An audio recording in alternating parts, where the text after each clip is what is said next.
Pada tanggal 19 Mei 1536, Ratu Anne Boleyn, istri Raja Henry VIII, dieksekusi dengan cara dipenggal di Menara London.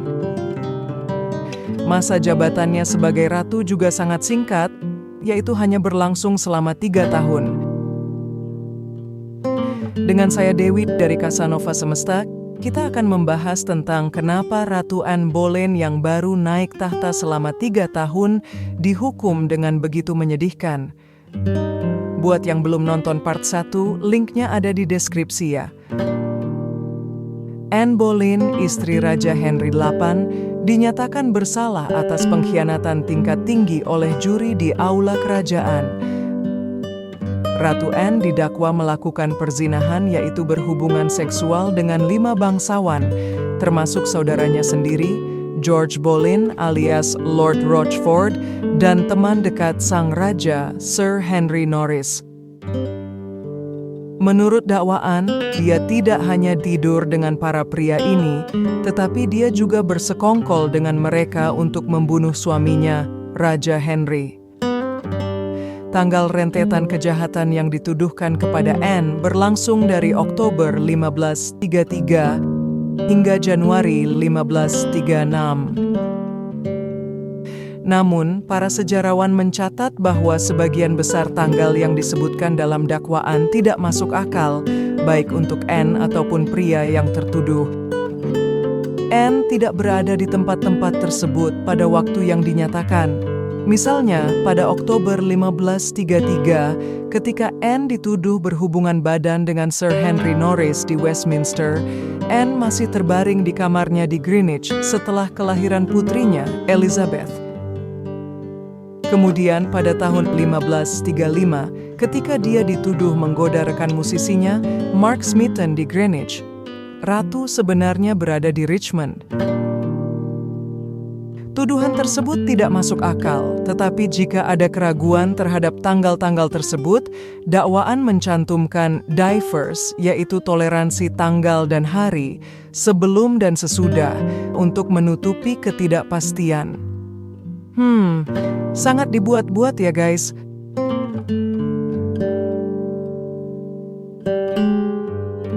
Mayoritas sejarawan percaya bahwa Anne Boleyn adalah wanita yang tidak bersalah, tapi ia dijebak, baik oleh suaminya Henry VIII yang ingin beralih ke istri baru dengan harapan mendapatkan pewaris laki-laki, atau oleh pelayan setianya Thomas Cromwell yang menyusun skenario untuk menjatuhkan Anne karena menghalangi semua rencananya. Anne tidak setuju dengan rencana Cromwell untuk membangun biara-biara, dan sikap pro-Perancisnya menjadi masalah ketika Cromwell menginginkan aliansi dengan Kekaisaran Romawi Suci. Dalam hukum Tudor, terdakwa dianggap bersalah sampai bisa membuktikan kalau dia tidak bersalah, dan mirisnya, terdakwa seringkali tidak mengetahui apa yang dituduhkan terhadap mereka sebelum persidangan, sehingga sangat sulit untuk membela diri dengan bukti. Anne Boleyn, George Boleyn alias Lord Rochford, Sir Henry Norris, Sir Francis Weston, William Brereton, serta musisi Mark Smeaton memiliki sedikit harapan untuk mendapatkan keadilan. Duta besar kerajaan yang membela mereka, Eustace Chapuis, dalam laporannya menulis bahwa mereka dituduh hanya berdasarkan dugaan tanpa bukti yang sah atau pengakuan seseorang. Tidak ada saksi lain yang berbicara untuk membuktikan mereka bersalah, dan mereka membela diri dengan baik terhadap tuduhan. Sehingga beberapa orang yang hadir dalam persidangan bertaruh bahwa mereka akan dibebaskan. Naas, semua upaya itu sia-sia.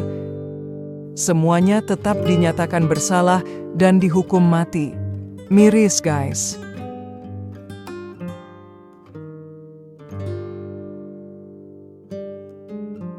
Para pria yang tertuduh dijatuhi hukuman penyiksaan dan digantung.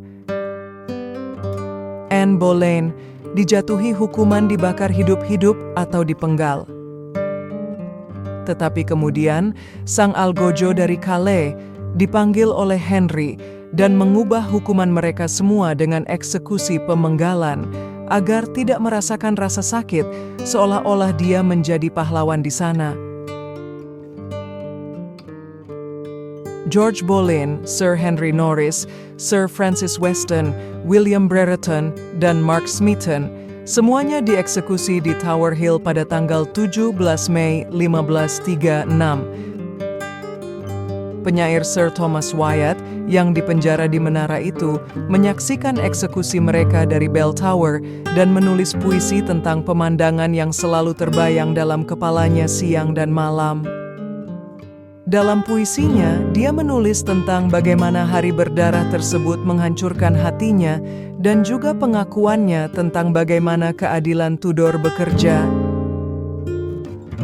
Pada hari yang sama, Uskup Agung Thomas Cranmer menyatakan pembatalan pernikahan Raja Henry VIII dengan Ratu Anne Boleyn.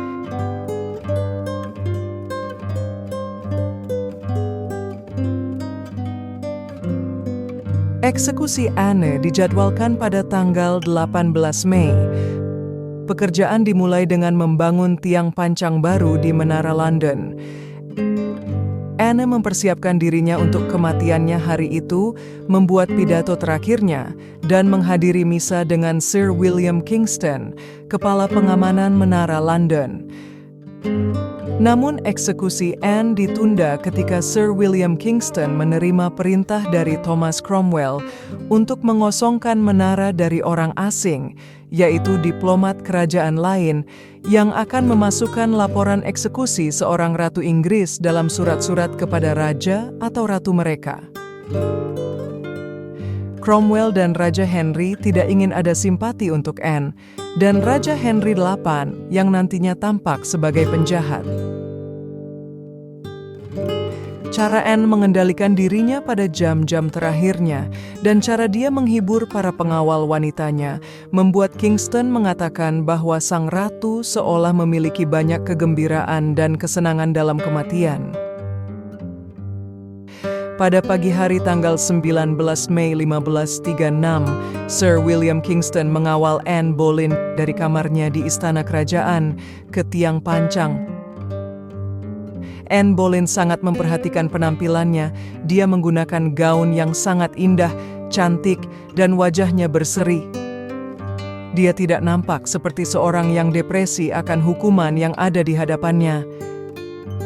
Di atas tiang pancang, Anne juga membaca pidato sederhana sesuai dengan protokol eksekusi dan kemudian bersiap-siap. Algojo mengangkat pedang, memenggal kepala Anne Boleyn dengan satu ayunan pedang.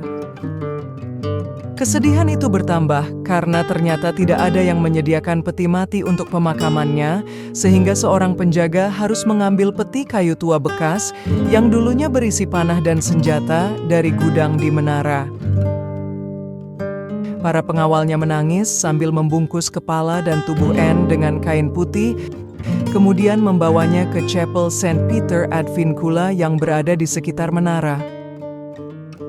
Sang ratu dikuburkan dalam peti di dekat jenazah saudaranya, George Boleyn alias Lord Rochford. Jujur saya agak sedih nyeritain ini, karena sang ratu dituduh tanpa bukti sampai dihukum mati dengan cara yang kejam. Emang fitnah itu ngeri guys, apalagi kalau yang memfitnah adalah orang yang berkuasa. Thanks buat yang udah nonton, please like dan subscribe channel ini. Sampai jumpa di video selanjutnya.